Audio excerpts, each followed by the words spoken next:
Welcome back. I just had completed my last video about how the third row function works on the 5th gen 4Runner and mentioned I had the first upgrades arriving Monday, and that was shot on Saturday, and lo and behold, the wheels and tires I'd ordered showed up, which is unbelievable because we live in the Upper Peninsula of Michigan in a pretty remote area. I ordered them in the afternoon on Thursday, and they arrived here from Tire Rack on Saturday before noon. So that's pretty crazy because sometimes I can't even get things overnighted when I try to, let alone a set of wheels and tires mounted, shipped, and delivered in 2 days. So that was pretty cool. That was a nice surprise. Anyway, I just wanted to do a little showcase of what we did and what we got.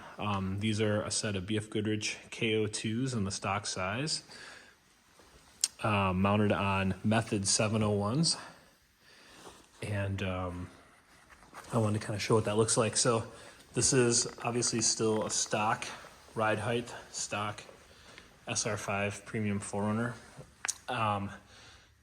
which, as most of you probably know, come with these snowflake design alloys. These are 17 by 7 inch rims, and I replaced them with a stock size KO2 on these Method 701. So there's a little bit of difference here. The size is the same on the BF Goodrich KO2, which is equivalent to about a 32 inch tire. It's 265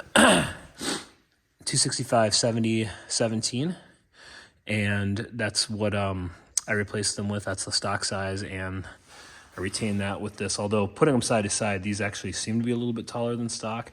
The big difference though is that when you go with these methods, it's instead of a 7 inch wide rim, this is on a 8.5 inch wide rim with a slightly different offset. So these are a 0 offset, whereas the stock alloys are a positive offset, meaning the wheel is slightly inside of the fender. So one thing that this did do was actually move the wheels in relationship to the fenders of the truck to the outboard, to the outside more. So it actually makes them more flush to the outside of the truck. I don't know if it really comes across in the video that well, but it's definitely noticeable in person. I think it looks really nice the way it kind of moved them out. Actually, it kind of accentuates the body's flared wheel wells and fills them nicely. So wheels always kind of have a bigger effect on the look of a vehicle than you even anticipate sometimes, and that's definitely the case here. The original stock tires, the Dunlops on the snowflake rims, they're not offensive. They're just really bland. But going with this, it definitely adds a totally different look to the truck, and it actually makes it seem a little bit burlier. The reason, aside from the appearance though, was that in the future we're planning to do a small lift on this. So haven't really finalized what I'm going to do yet, but I'm thinking probably an Old Man Emu system, something in the 2 inch range, mostly because I've had really good luck with that, and I've ran those on my Land Cruisers in the past, had them on a Land Rover Discovery I even used for a while back in the past. And they're well engineered, they're simple, and they basically accentuate the stock ride, and have different spring rates for how you're going to plan to use it or what you're going to add to the vehicle. So my plan with this build is to kind of I really want to maintain the ride comfort and drivability of this. I actually think the SR5 has an amazing ride, especially for where we live, where the roads are really rough, especially in the winter. There's a lot of dirt roads and backcountry around here to travel, and we're very, very rural. And so the soft nature of the stock suspension is actually wonderful. It just floats over frost heaves and bumps and washboard corrugation. We're not looking to do any, fast off-road travel, more traditional type of slow as possible, fast as necessary when it gets tough stuff. So that's what I'm kind of thinking. If you have suggestions, feel free to leave them in the comments below. But like I said, kind of what I'm going for with this truck is a really simple, clean, functional approach, maintaining the driving dynamics of a stock vehicle, but allowing for a little bit more capacity, a little bit more clearance for when we do some trips and travel with this.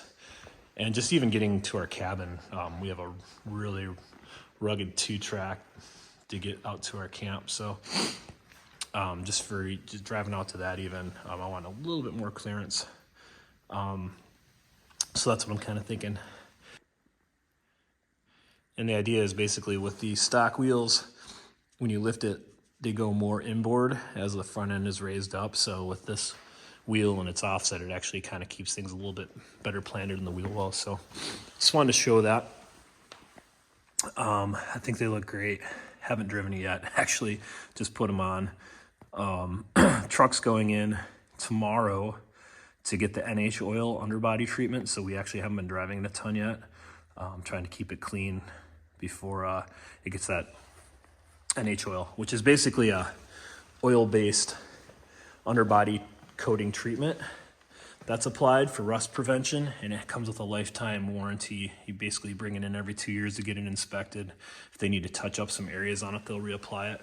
But where we live, road salt is real, and the plan to keep this vehicle for the stated 20 years, it's kind of a necessity to do here. So wheels are on, tires are on. Reason we went with these BF Goodrich KO2s, I have these on our Sportsmobile. I have these on my truck. Debated getting a set of dedicated winter tires for this, but from my experience, actually, these work pretty well. Not as great as a snow tire, mind you, but the softer compound 3-peak rated KO2s on ice and snow, they do great. So we've decided we weren't going to do a dedicated set of wheels and tires. So I ordered these up from Tire Rack, mounted mounts shipped, and we're going to run these year round on this truck. So that was kind of the main point with going these. I know people have good experience with the Wild Peaks. I just have a lot more experience with the KO2s and prior versions of the BF Goodrich All-Terrain. I've used them on a lot of vehicles over the years. So I really like these. I think they actually wear pretty well, even being a softer compound. I've been kind of surprised with the wear characteristics. So we're going with that. We're going to just run this one set of wheels, and then the idea was, since the truck's new and I have the takeoff wheels, I'm going to go ahead and sell these while they're new, and that should offset the cost of the wheels. So I'm basically paying for a set of tires and getting a free set of wheels when it's all said and done. So that's kind of the plan. We were debating waiting till spring, but obviously a new set of wheels and tires are going to have a little bit more value to them. So might as well do it now, have the better tires for winter, and then this thing will be good to go. Probably not going to change much more on it till spring, but I'm looking at probably doing a Baja rack, flat utility rack with the sunroof cutout. I've run that on a FJ Cruiser that we had in the past. It's not the fanciest, it's not aluminum, but what I like about it is it's simple, it's flat, it allows for the sunroof, and it doesn't require any drilling on the roof. So I don't want to put any extra holes in this thing. I don't want to mess with it. And my philosophy in general, especially with Toyotas, is I want to retain as much of the stockness of the vehicle as possible, because that's what makes this thing so good, is the engineering and the design and the durability is using, basically retaining as much of the OEM as I can. So that's why my approach is going to be simple, basic suspension, something that doesn't require frequent shock rebuilds, stuff that I can take on and off. And also the fact that we're going to use this in a capacity where it's going to be really versatile, whether hauling people or kids using the third row or loaded down for a trip. Going to ground camp, not going to put a rooftop tent on this. Be able to haul canoe, kayaks, stand-up paddleboard, stuff like that. So that's kind of the plan for now. So the spring, I'm going to do the rock rails on it, the sliders. They're the Toyota ones. I like those. They're simple. They're actually well built. They get a little bit of crap on the internet, but for the type of travel we're going to do and the off-road stuff we're going to do, they're perfectly fine. They've held up well in the past on our FJ Cruiser.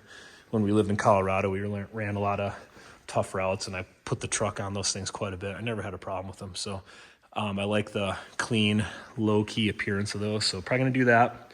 Like I said, probably gonna do the roof rack in the spring.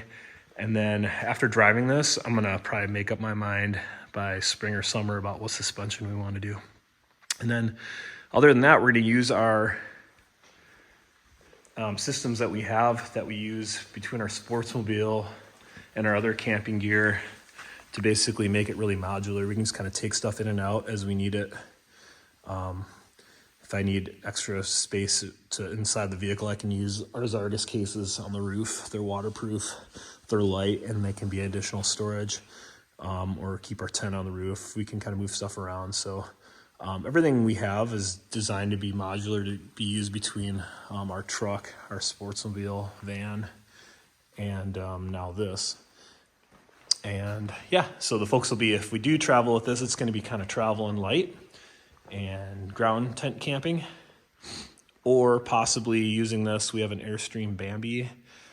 That's like a 16-foot Bambi that's really light, and using this to maybe pull that on some trips and use that as a base camp too. We do have a couple travel trailers we use for sometimes when we go on like mountain bike trips. We want to have just a base camp we set up in a campground, so we have facilities and plug in, and then it's kind of like a home away from home. We can shower and do things, make life easy, cook well, things like that. So those are always nice options to have. And so this vehicle will be able to tow that and give us more options. But primarily, this guy is my wife's daily driver and kid hauler. So that's the number one priority. Number two, making it ride better, have a little bit more capability off pavement, and protecting it for that kind of use. So anyway, just want to give a little update with the new wheels, and I'll do a follow-up after we do the NH oil treatment on the bottom, kind of show you what that is and what it involves. So thanks a lot for watching. Ended up pulling it outside for a quick walk around in natural light. One thing I did want to mention is that the bronze color wheels, one nice thing about them is that no matter how dirty they are, they tend to kind of look clean. It doesn't really show dirt on them very well. I noticed that with my truck. I've got a set of Fuel off-road bronze wheels that are surprisingly nice looking no matter how filthy they are. So that's one thing I like. Plus these 701s kind of have a rally car kind of look to them. And I used to have an STI in the past, so it's kind of a little bit paying homage to that. And we live in the area where the Press On Regardless rally and the Lake Superior Pro Rally happens. So rally is life up here. Anyway, just wanted to add that. Have a good one. Thanks.